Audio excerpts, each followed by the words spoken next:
जय जगन्नाथ सांग माने आसंतु आजर क्लास रे आमे हमर राज्य ओडिशा विषय रे किछि जानिबा।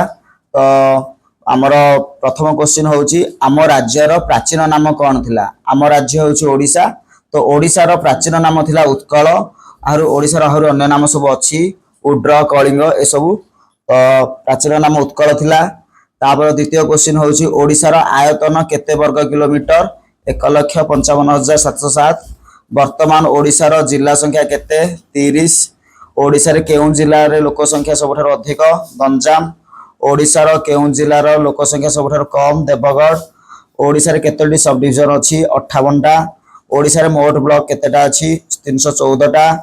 ओडिशा रे मोट ग्राम पंचायत संख्या केते एठी हमर अछि एटा 3014 किंतु आज पर गूगल वर्तमान देखौछि ओडिशा रो ग्राम पंचायत संख्या होची 6798 टी। मु आपण मानको एटा भी देखै दे परिबी गोटे लिंक देकी। तो तापर क्वेश्चन होची ओडिशा केबे स्वतंत्र प्रदेश रूपे घोषित होतला।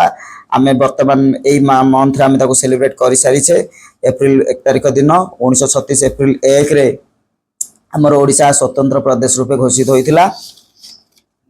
10 नंबर क्वेश्चन ओडिशा भाषा केबेठर सरकारी भाषा रूपे गृहीत होईची 1950 जनवरी मसियारू। तो ओडिशा रो सबुठार सान जिल्लार नाम कोन जगत सिंहपुर। ओडिशा रो आदिवासी मानकर मुख्य जीविका कृषि।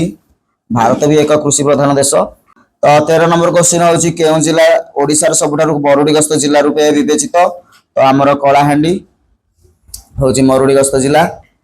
ओडिशा रो केउं दिगरे बंगोपसागर अछि पूर्व।